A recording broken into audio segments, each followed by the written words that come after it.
पाठ 2 मुंडन। किसी देश की संसद में एक दिन बड़ी हलचल मची। हलचल का कारण कोई राजनीतिक समस्या नहीं थी, बल्कि यह था कि एक मंत्री का अचानक मुंडन हो गया था। कल तक उसके सिर पर लंबे घुंघराले बाल थे, मगर रात में अचानक मुंडन हो गया था। सदस्यों में कानाफूसी हो रही थी कि इन्हें क्या हो गया है। आजकल ये लगने लगी। किसी ने कहा शायद सिर में जूं हो गई हो, दूसरे ने कहा शायद दिमाग में विचार भरने के लिए बालों का पर्दा अलग कर दिया हो। किसी और ने कहा शायद इनके परिवार में किसी की मौत हो गई, पर वे पहले की तरह प्रसन्न लग रहे थे।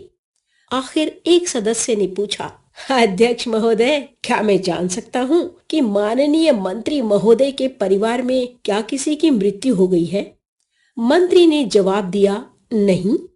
सदस्यों ने अटकल लगाई कि कहीं उन लोगों ने ही तो मंत्री का मुंडन नहीं कर दिया जिनके खिलाफ वे बिल पेश करने का इरादा कर रहे थे। एक सदस्य ने पूछा, अध्यक्ष महोदय, क्या माननीय मंत्री को मालूम है कि उनका मुंडन हो गया है? यदि हाँ, तो क्या वे बताएंगे कि उनका मुंडन किसने कर दिया है? मंत्री ने संजीदगी से जवाब दिया, मैं नहीं कह सकता कि मेरा मुंडन हुआ है या नहीं। कई सदस्य चिल्लाए, हुआ है, सबको दिख रहा है। मंत्री ने कहा, सबको दिखने से कुछ नहीं होता, सरकार को दिखना चाहिए। सरकार इस बात की जांच करेगी कि मेरा मुंडन हुआ है या नहीं। एक सदस्य ने कहा, इसकी जांच अभी हो सकती है। मंत्री महोदय अपना हाथ सिर पर फेर कर देख ले। मंत्री ने जवाब दिया, मैं अपना हाथ सिर पर फेर कर हरगिज नहीं देखूंगा। सरकार इस मामले में जल्दबाजी नहीं करती, मगर मैं वायदा करता हूँ कि मेरी सरकार इस बात की विस्तृत जांच करवाकर सारे तथ्य सदन के सामने पेश करेगी। सदस्य चिल्लाए, इसकी जांच की क्या जरूरत है? सिर आपका है और हाथ भी आपके हैं। अपने ही हाथ को सिर पर फेरने में मंत्री महोदय को क्या आपत्ति है? मंत्री बोले, मैं सदस्यों से सहमत हूँ कि सिर मेरा है और हाथ भी मेरे हैं, मगर हमारे हाथ परंपराओं और नीतियों से बंधे हैं। मैं अपने सिर पर हाथ फेरने के लिए स्वतंत्र नहीं हूँ। सरकार की एक नियमित कार्य प्रणाली होती है। विरोधी सदस्यों के दबाव में आकर मैं उस प्रणाली को भंग नहीं कर सकता। मैं संसद में इस संबंध में एक वक्तव्य दूंगा। शाम को मंत्री महोदय ने संसद में वक्तव्य दिया। अध्यक्ष महोदय, सदन में ये प्रश्न उठाया गया कि मेरा मुंडन हुआ है या नहीं। यदि हुआ है तो किसने किया है? ये प्रश्न बहुत जटिल है और इस पर सरकार जल्दबाजी में कोई निर्णय नहीं दे सकती।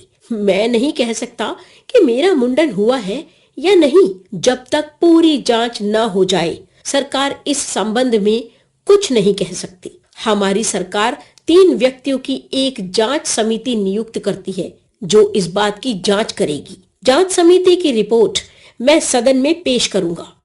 सदस्यों ने कहा, यह मामला कुतुब मीनार का नहीं जो सदियों जांच के लिए खड़ी रहेगी। यह आपके बालों का मामला है जो बढ़ते और कटते रहते हैं। इनका निर्णय तुरंत होना चाहिए।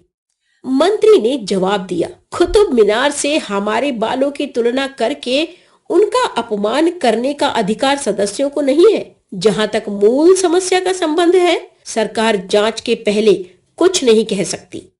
जांच समिति सालों जांच करती रही। इधर मंत्री के सिर पर बाल बढ़ते रहे। एक दिन मंत्री जी ने जांच समिति की रिपोर्ट सदन के सामने रख दी।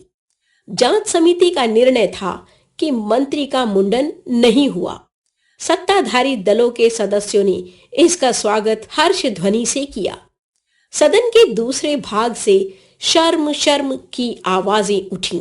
ऐतराज उठे, यह एकदम झूठ है, मंत्री का मुंडन हुआ है। मंत्री मुस्कुराते हुए उठे और बोले, यह आपका ख्याल हो सकता है, मगर प्रमाण तो चाहिए। आज भी अगर आप प्रमाण दे दें तो मैं आपकी बात मान लेता हूँ। ऐसा कहकर उन्होंने अपने घुंघराले बालों पर हाथ फेरा और सदन के दूसरे मसले सुलझाने में व्यस्त हो गए। पाठ 3